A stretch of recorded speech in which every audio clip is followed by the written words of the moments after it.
آج ہم بات کرنے جا رہے ہیں حضرت یسوع علیہ السلام کی، جنہیں الیشا بھی کہا جاتا ہے۔ یہ ایک ایسے نبی تھے جن کی زندگی رہنمائی، گہرے ایمان اور ایسے حیرت انگیز معجزات سے بھری تھی جو عقل کو دنگ کر دیتے ہیں۔ سوچئے، ایک نبی جنہیں آسمانوں پر اٹھا لیا جاتا ہے اور ان کا ایک شاگرد جو ان کے مشن کو آگے بڑھاتا ہے۔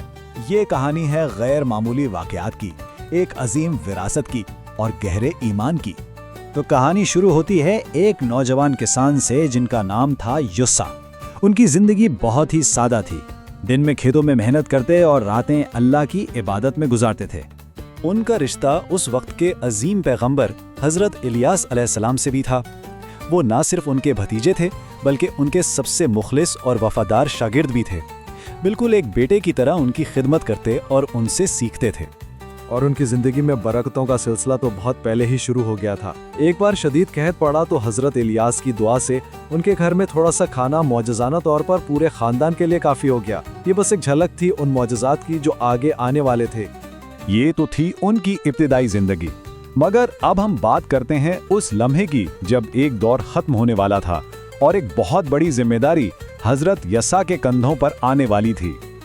اور پھر وہ وقت آ ہی گیا جب حضرت الیاس کو آسمانوں پر اٹھا لیا گیا۔ حضرت یوسیہ یہ سب اپنی آنکھوں سے دیکھ رہے تھے اور اپنے استاد کو پکارتے رہے۔ یہ ایک باب کا اختتام تھا اور ایک نئے باب کا آغاز۔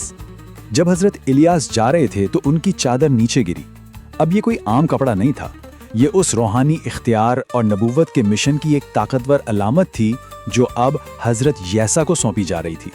اس چادر کو لے کر جب حضرت یشوع دریائے اردن کے پاس پہنچے تو انہوں نے اسے پانی پر مارا اور پانی فوراً 2 حصوں میں بٹ گیا۔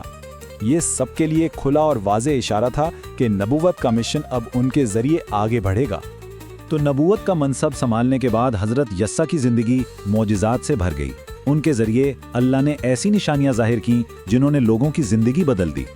لوگوں کی مشکلات تھیں اور اللہ کے حکم سے ان کے پاس حل تھے، چاہے وہ اریحا شہر کے کڑوے پانی کو میٹھا کرنا ہو، ایک غریب بیوہ کے تھوڑے سے تیل میں اتنی برکت ڈالنا کہ وہ کبھی ختم نہ ہو، یہاں تک کہ ایک مردہ بچے کو دوبارہ زندگی دینا۔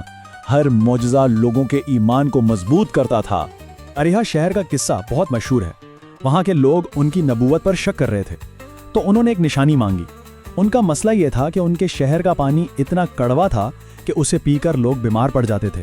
تو انہوں نے اللہ کے حکم سے ایک نیا برتن لیا، اس میں نمک ڈالا اور اسے پانی کے چشمے میں ڈال دیا، اور دیکھتے ہی دیکھتے وہ زہریلا پانی پینے کے قابل صاف اور میٹھا ہو گیا۔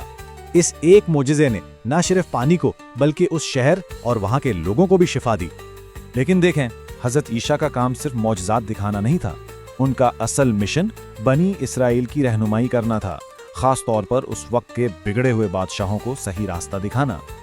اور انہی کے دور میں ان کے استاد حضرت الیاس کی وہ پیشین گوئیاں بھی پوری ہوئیں جو انہوں نے اس وقت کے بت پرست شاہی خاندان کے بارے میں کی تھیں۔ پہلے بادشاہ خازیہ، پھر اس کے بھائی یورام کی نافرمانیوں کے بعد کمانڈر یاہو کے ہاتھوں اس پورے خاندان کا انجام ہوا۔ مگر یہاں ایک بہت اہم نقطہ ہے۔ کمانڈر یاہو نے بال نام کے بڑے بت کو تو گرا دیا، لیکن قوم پوری طرح سے حضرت موسیٰ کی شریعت کی طرف واپس نہیں آئی۔ دلوں کی تبدیلی ادھوری تھی، جس کی وجہ سے مسائل ختم نہیں ہوئے۔ وقت گزرتا گیا اور اپنی زندگی کے آخری حصے میں حضرت یسوع کو یہ فکر لاحق ہوئی کہ ان کے بعد قوم کی رہنمائی کون کرے گا۔ وہ چاہتے تھے کہ یہ ذمہ داری کسی ایسے شخص کو ملے جو واقعی اس کا اہل ہو۔ تو انہوں نے اپنا جانشین خود مقرر نہیں کیا بلکہ لوگوں کو جمع کیا اور ان کے سامنے ایک سوال رکھا، ایک ایسا امتحان جس سے کسی کے علم کا نہیں بلکہ اس کے کردار کا پتہ چلنا تھا۔ انہوں نے سب کے سامنے 3 بہت مشکل شرطیں رکھیں۔ کون ہے جو وعدہ کرے کہ وہ ہر روز روزہ رکھے گا، ہر رات عبادت کرے گا اور سب سے بڑھ کے کبھی غصہ نہیں کرے گا؟ یہ خود پر قابو، صبر اور اللہ سے لگن کا ایک بہت بڑا امتحان تھا۔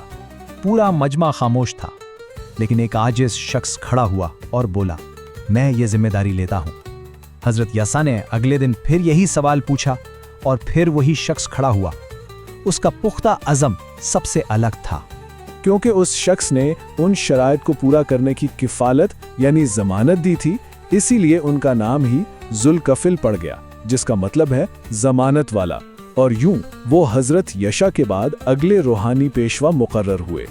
اور اس طرح اپنا مشن مکمل کرنے اور اپنی قوم کے مستقبل کو ایک اہل رہنما کے ہاتھوں میں سونپنے کے بعد حضرت یوشع علیہ السلام کی معجزات اور رہنمائی سے بھری زندگی اپنے اختتام کو پہنچی۔ تو آخر میں یہ کہانی ہمیں ایک بہت گہرے سوال کے ساتھ چھوڑ جاتی ہے۔ کیا ایک عظیم مشن کی وراثت صرف کسی کو سونپ دینے سے ملتی ہے، یا پھر اسے ذوالکفل کی طرح اپنے کردار، صبر اور غیر متزلزل عزم سے کمانا پڑتا ہے؟